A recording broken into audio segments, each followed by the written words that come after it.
벌써 2024년 주일 마지막 예배입니다. 어찌 보면은 1년 동안 우리가 52주 동안 어떻게 잘 주님 은혜 안에서 이렇게 흘러가는 얼마나 감사한지요. 그래서 오늘은 말씀 따라 사는 청년이라는 제목으로 오늘 말씀을 전하려고 합니다. 내가 쭉 한번 생각을 해봤습니다.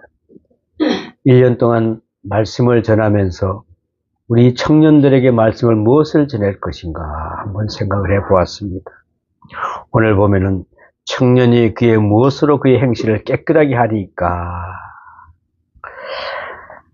한 나라의 장래를 알려면은 그 나라의 젊은이들을 보라라고 독일의 철학자 피에티는 말했습니다. 이 나라의 젊은이들을 볼 때 여러분은 이 나라의 장래를 어떻게 전망할 수 있습니까? 이 나라의 젊은이들을 통해서 여러분이 이 세계의 미래를 어떻게 또 전망할 수가 있습니까? 인생의 아침에 비유되는 청년 시절은 그 개인의 것만이 아니라 그 집안의 것입니다. 또 그 민족의 것입니다. 또 이것이 그 나라의 것이고 그리고 세계의 것이라는 것입니다.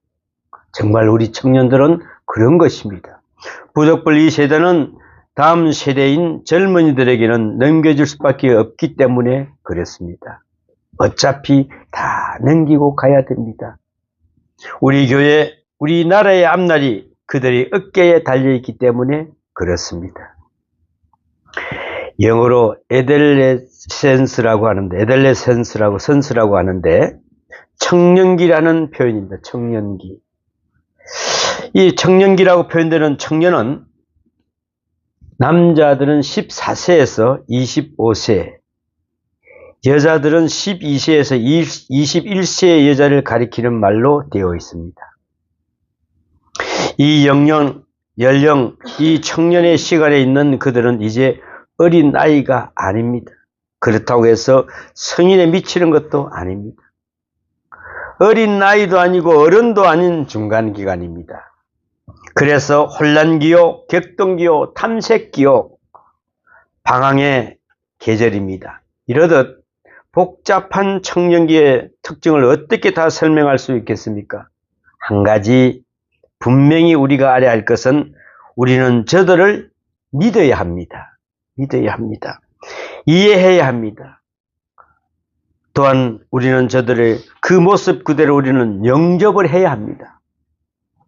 그리고 우리는 사랑해야 합니다. 저들을 사랑하는 마음으로 그리스도의 안에서 신앙적 차원에서 저들의 진실과 저들의 현실을 자체를 이해해야 할 것입니다. 저들의 고민, 저들의 고독, 저들의 절규를 바로 이해해야 한다는 것입니다. 심리학자 에릭슨은 청년기의 가장 중요한 특징으로 정체감의 위기를 꼽고 있습니다. 그 애들이 나는 누구인가 라는 문제에 맞닥뜨리고 혼란기라고 본다는 것입니다. 자신의 뿌리를 찾습니다. 이제는 부모로부터 벗어나 내가 누구인지를 묻는 시간이라는 것이죠. 그동안에 나는 내가 누구인지를 생각할 필요가 없었습니다. 그저 부모님이 인도하는 대로 부모님의 눈치를 보고 부모님의 사랑을 받고 그 안에서 무심히 살아왔습니다. 어떤 의미에서는 사고도 부모님께 예속되었던 것입니다. 이제 어른이 되어가면서 저들의 생각이 독립하기 시작합니다. 나는 누구입니까? 인생이란 무엇인가? 내 정치는 무엇인가? 나의 뿌리는 어디에 있는가? 이렇게 또 이런 것을 생각하기 시작한다는 것입니다. 자기관, 인생관, 세계관이 형성됩니다. 사람들이 물질인지 동물인지 아니면은 예수를 위하여 존재하는 것인지를, 향락을 위하여 존재하는 것인지, 절망적 존재인지를 또 낙천적 존재인지 긍정적으로 보아야 할 것인지 또한 부정적으로 보아야 할 것인지를 우리는 생각해야 한다는 것입니다. 인생의 허무한 것을 보아야 할 것인지 무한한 소망의 세계로 보아야 할 것인지를 생각해야 한다는 것입니다. 그리고 그들은 이 시기에 형성된 가치관과 세계관대로 일생을 살게 됩니다. 이 시기에 결정된 자기 존재의 의미를 가지고 일생을 살게 된다는 것이죠. 그 척도를 만사를 재고 만사를 생각하면서 평생을 살아갑니다. 이러듯 청년기란 얼마나 위험하고 중요한 시기인지를 모릅니다. 어느 목사님이 한 교회에 부흥회를 인도하러 갔을 때의 일이랍니다. 부흥회에 온 목사님을 꼭 만나야 하겠다는 간절한 요청이 있어서 21살의 청년을 하나 만나게 됩니다. 그 목사님은 그 청년을 만나고 큰 충격을 받았답니다. 헐친하게 잘도 생겨 키도 큰 청년이었는데, 그런데 불행하게도 벙어리였습니다. 원래는 벙어리가 아니었는데 무슨 충격을 받았는지 얼마 전부터 벙어리가 되었다고 합니다. 말을 하고 싶고 하려고 애는 쓰는데도 전혀 입이 돌아가지가 않는답니다.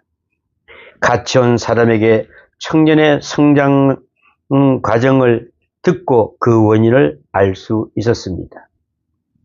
청년의 어머니는 일찍이 남편을 여의고 숱한 고생을 하다가 어찌하여 장려천의 포주가 되었답니다.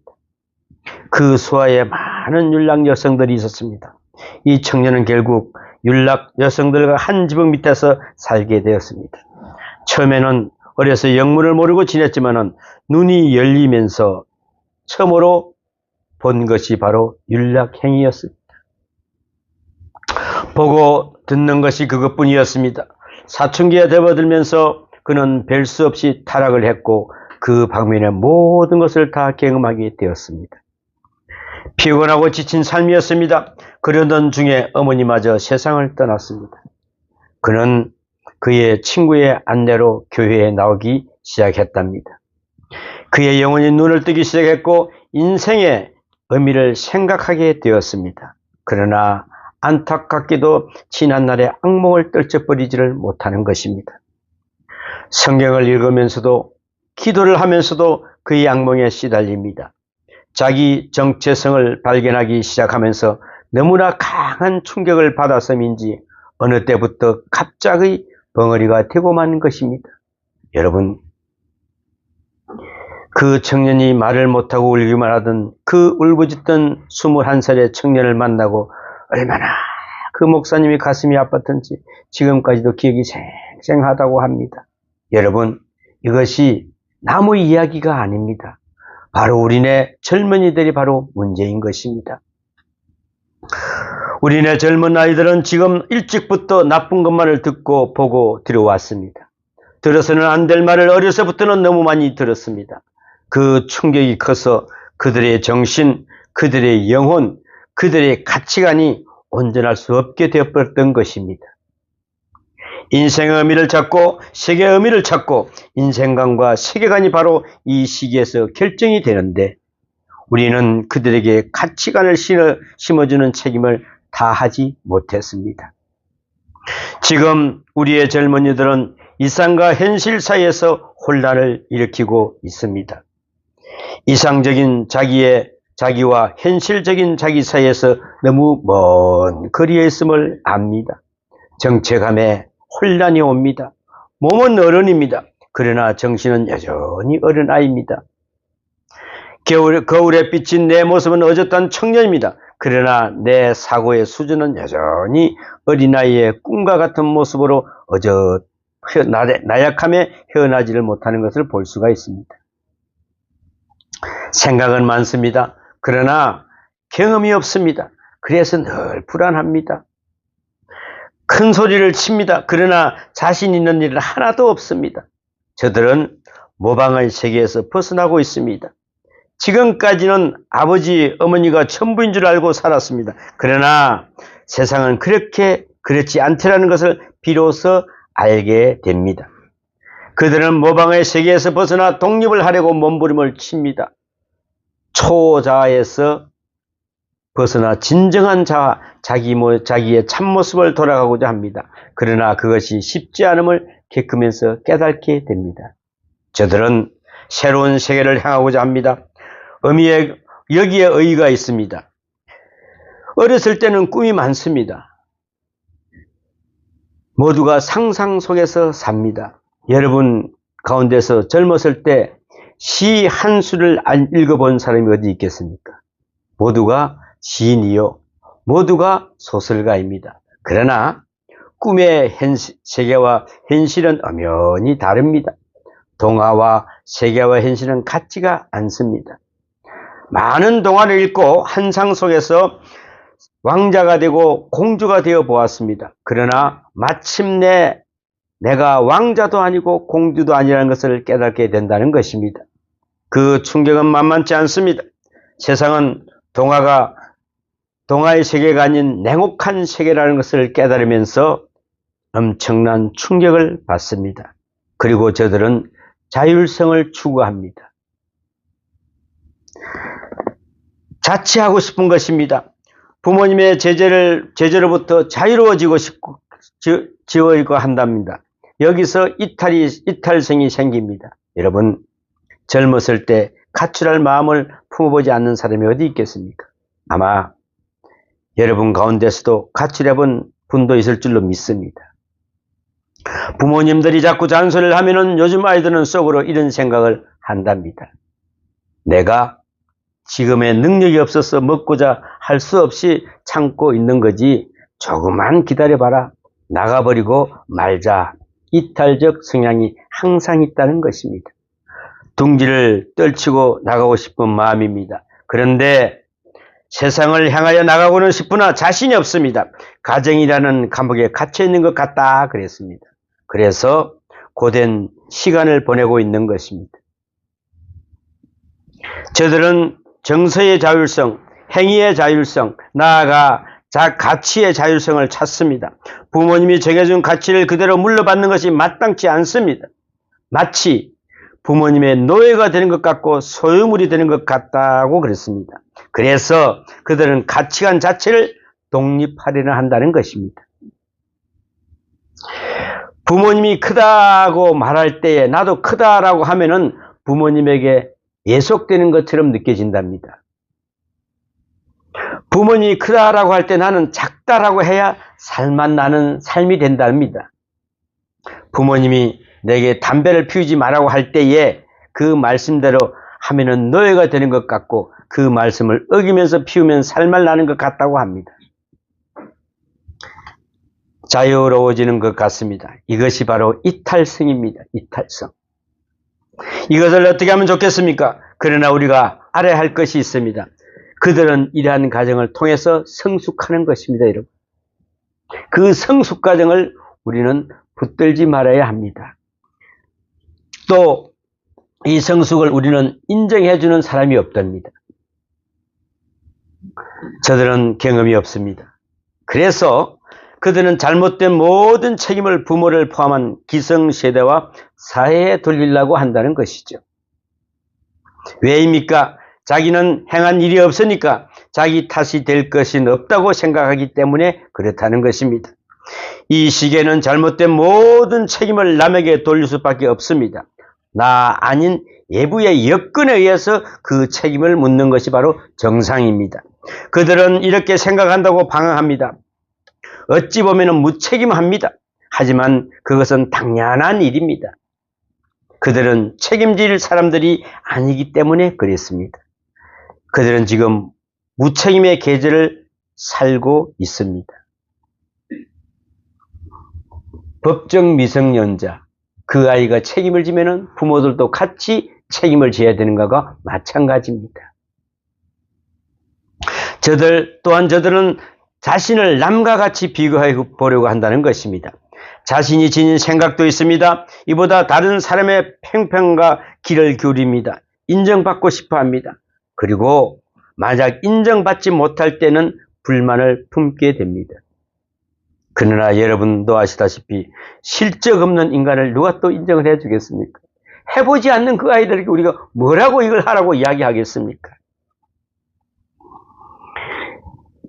여기에 문제가 있습니다. 그들은 아무 실적도 없습니다. 그런데도 불구하고 그들은 결심 하나만을 가지고 인정해 달라고 합니다. 여러분 생각해 보십시오. 내일 아침부터 엄마 내가 4시에 좀 깨주세요. 그리 일어나서 나는 공부하려고 합니다. 라고 맹세를 합니다.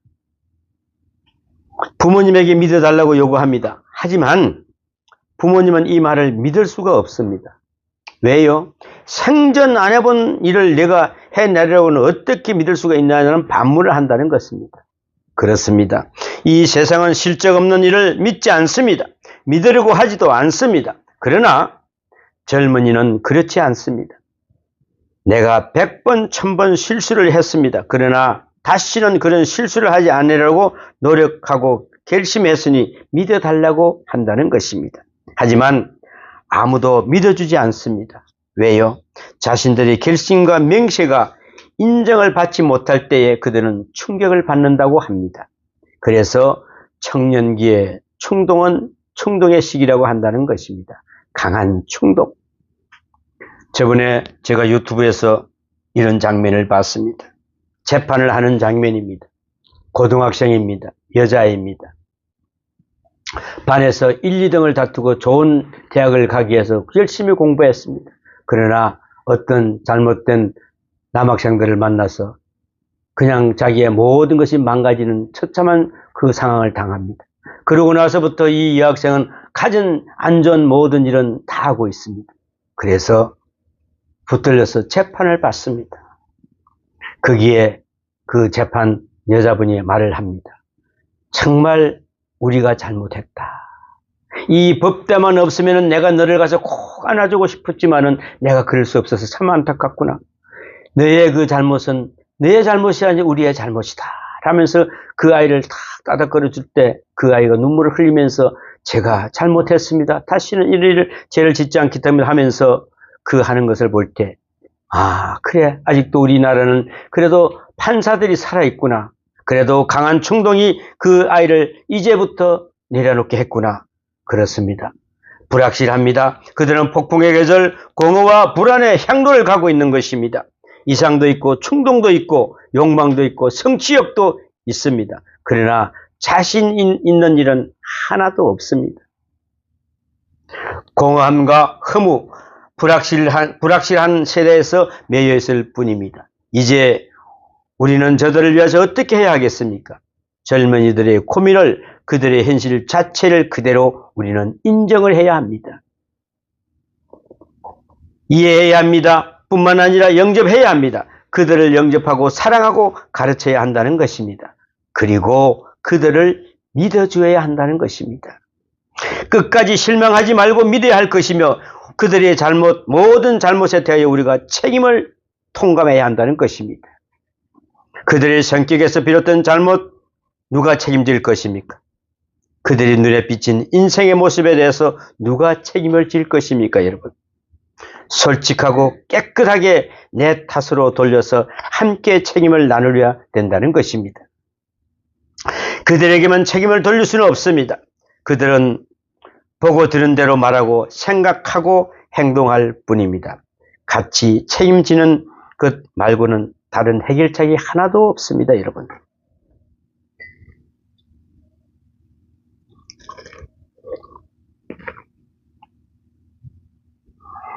우리는 저들에게 깨끗함을 가르쳐야 합니다. 깨끗함. 그런데 우리는 이것을 제대로 가르치지 못했습니다. 출세해라, 공부해라, 돈 많이 벌어라, 하라고만 했지 깨끗하고 진실하라고는 가르치지 않았다는 것입니다. 잘 살아보려고 노력하는 모습은 보여주었지만은 깨끗하게 사는 모습을 보여주지 못했습니다. 수단과 방법을 가리지 않고 뛰는 것만 보여주고 가르쳤습니다.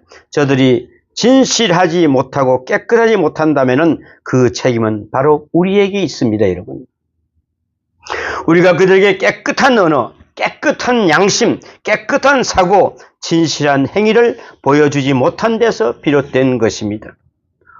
오늘의 본문은 청년이 무엇으로 그 행실을 깨끗하게 하리까라고 말씀합니다. 9절에. 말씀으로 시작해야 됩니다. 말씀으로. 무릇 깨끗함이 모든 문제의 최우선이 되어야 한다는 것입니다. 젊은이들이 괴로워하는 이유도 바로 여기에 있습니다.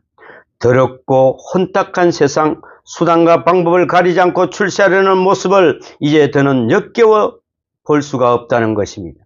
지금 그들에게 필요한 것은 오직 진실함 뿐입니다.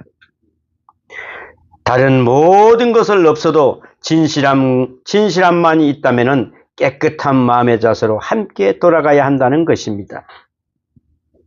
이것이 마음의 문제입니다. 마음이 문제입니다. 마음은 충동과 욕망에 의해서 이루어지는 것이 아니라 주님의 말씀에 따라서 이루어진다는 것을 보이고 가르쳐야 합니다. 우리는 각자의 마음을 스스로 지키지 못합니다. 우리가 우리의 마음을 마음대로 하지 못했듯이 그들 역시 그들의 마음을 뜻한 대로 다듬지 못하는 것입니다. 이러듯 인간의 의지나 신념이나 결심을 보잘것 없었습니다. 따라서 우리는 저들에게 오직 은혜로 하나님의 은혜 안에서만 살아갈 수 있다는 것을 보여주고 가르쳐줘야 한다는 것입니다. 사랑은 은사라는 것을 잊지 마십시오. 내 결심, 내 사랑, 내 정력만 가지고 사랑이 이루어진다고 생각하지 마십시오. 하나님께서 우리에게 사랑하는 마음을 주셔야 사랑할 수 있다는 것입니다. 여러분, 사랑은 인간의 의지가 아니라 하나님의 선물입니다. 여러분, 사랑합니다. 올 한 해 너무나 고생하셨습니다. 이렇게 늘 우리는 말씀해야 됩니다. 이것을 잊지 말 것입니다. 우리는 스스로 죄롭다 여기지 말 것입니다. 또한 스스로 자기를 믿는다는 것이 얼마나 잘못된 일인가를 알아야 합니다. 우리는 지금껏 은혜로 살아왔고 앞으로도 오직 은혜로만 살아갈 것입니다. 따라서 우리에는 말씀이 우리의 생활을 지배하게 하여야 한다는 것입니다. 말씀에 순종하는 것만이 바르고 깨끗하게 성공적으로 사는 길입니다. 우리는 우리의 자녀를 반납해야 합니다. 말씀에 순종하는 오리엔테이션을 받지 못한 사람들은 참으로 불행합니다. 가정에서 서로들 치지 않고 이 말 저 말 하다가 할아버지가 있는 집은 가보면 그렇답니다. 그 한마디에 그 집은 조용해진답니다. 질서의 하나님. 그렇지 않습니까? 그런 모습이 우리는 훈련되어야 된다고 말씀하고 있습니다. 그러나 실상은 어떻습니까? 부부 사이에도 한치의 양보가 없습니다. 상대의 의견을 귀담아 들으려고 하지를 않습니다. 여기서 우리의 젊은이들은 무엇을 배우겠습니까? 모름지기 우리는 순종을 배워야 한다는 것입니다. 절대 순종. 아무리 내 생각이 있고 내 의견이 옳은 것 같아도 하나님의 말씀 앞에서는 절대 순종하는 인격을 지켜야 한다는 것입니다. 이스라엘 사람들이죠. 왜 강한지 아십니까? 어떻게 그 조그마한 나라가 어려운 현실 속에서도 강하게 자신들을 지켜나갈 수 있는지 그에 대해서 많은 사람들이 연구를 했습니다. 그 이유는 오직 하나, 그들은 전승 앞에서 문화와 풍속, 제도 앞에서는 절대적으로 복종했기 때문에 그렇습니다. 그들 역시 국민들 사이에서도 말도 많고 분쟁도 많다고 합니다. 그러다가도 그들이 이것은 전승이요 하나님의 율법이라는 말만 나오면은 더는 비판이 없었습니다. 절대 복종만 있을 뿐입니다. 물론 그들은 우리는 비판도 할 수도 있습니다. 그러나 하나님 앞에서는 말씀 앞에서 자유를 반납해야 합니다. 그 훈련이 바로 필요합니다. 여러분, 어떠한 일이 있더라도 하나님을 험담하지 마십시오. 오늘 본문은 청년이 그 행위를 정결케 하는 방법에 대해서 말씀하고 있습니다. 시편 119편 10절과 11절에 보니까 내가 전심으로 주를 찾아 싸우니 주의 계명에서 떠나지 말게 하소서. 내가 주께 범죄하지 아니하려 하여 주의 말씀을 내 마음에 두었나이다. 그랬습니다. 주의 말씀을 내 마음에 두었을 때 우리는 범죄하지 않을 수 있습니다. 주의 계명을 떠나지 말게 하소서. 주의 말씀을 내 마음에 두었나이다. 하나님의 말씀을 따르고 사랑하는 것만이 자신의 행위를 깨끗하게 하는 방법이라고 말씀합니다. 창세기 3장에 보면은요, 뱀의 유혹으로 선악과를 따먹는 아담과 하와의 이야기가 나오고 있습니다. 에덴 동산에서는 선악과가 달린 나무가 한 그루 있었습니다. 하나님께서는 아담에게 그 선악과를 알게 하는 나무를 절대로 먹지 말라고 했습니다. 내가 먹는 날은 어떻게 해요? 정령 죽으리라 말씀하십니다. 그러나 그들은 하나님의 말씀을 어기고 선악과를 따 먹었습니다.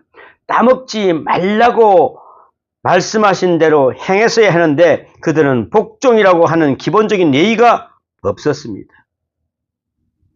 그 말씀을 어기고 아마도 오늘날도 선악과가 있다고 하면은요, 만사가 제쳐놓고 모여들 것입니다. 그죠? 우리 누리보듬교회에 선악과가 한 그루 있어 하면은 안 올까요? 막 뛰어올 겁니다. 다른 건 모든 걸 팽개치고 그것부터 먼저 먹으려고 할 것입니다.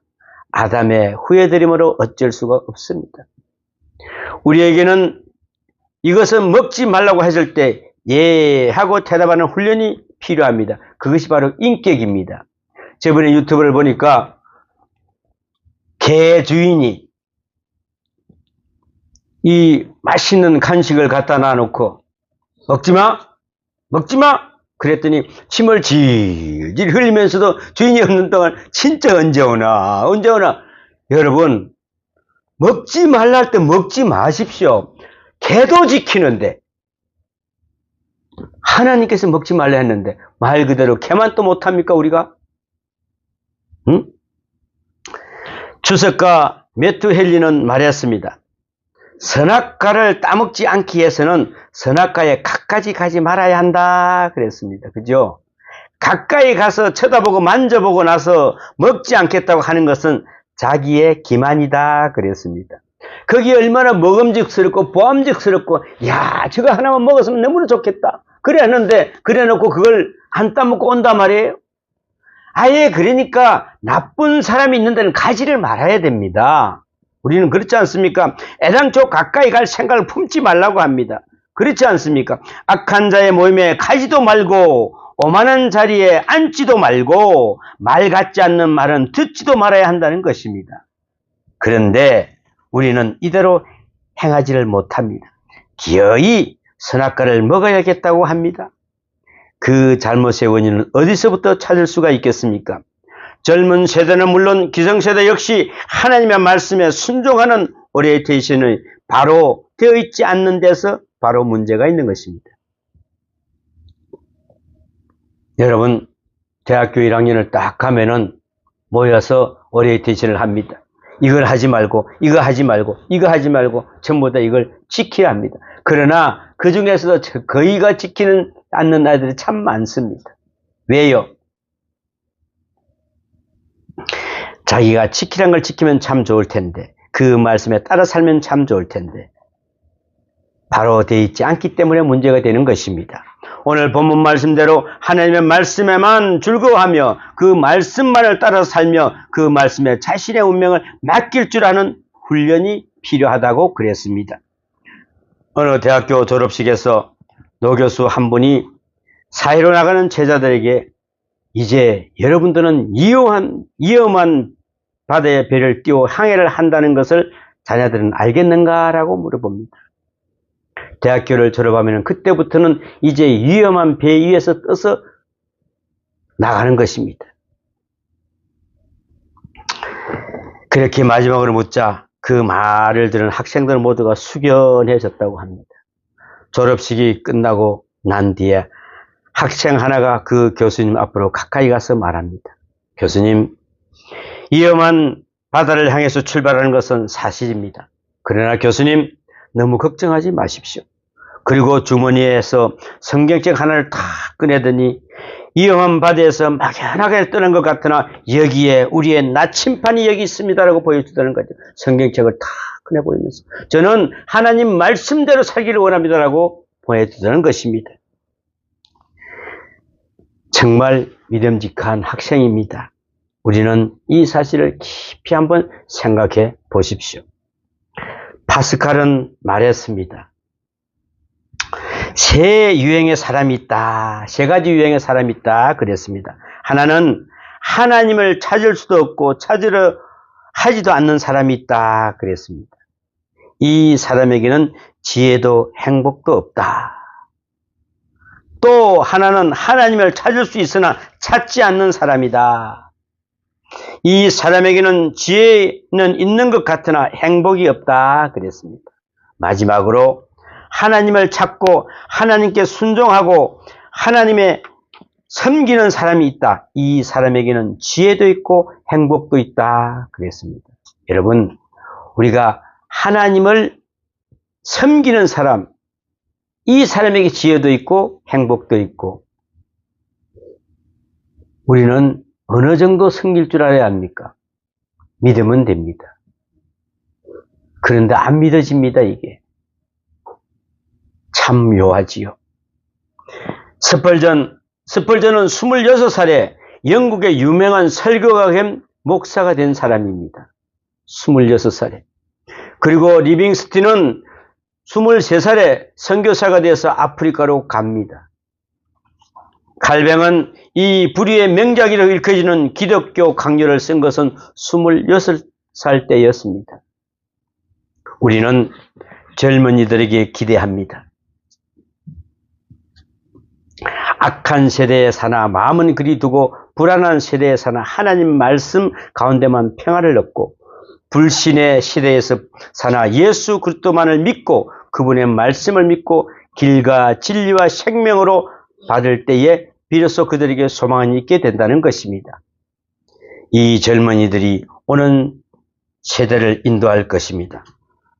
여러분, 다시금 주님의 귀한 말씀에 귀를 기울여 보시기 바랍니다. 내 아들아, 나의 법을 잊어버리지 말고 내 마음으로 나의 명령을 지키라.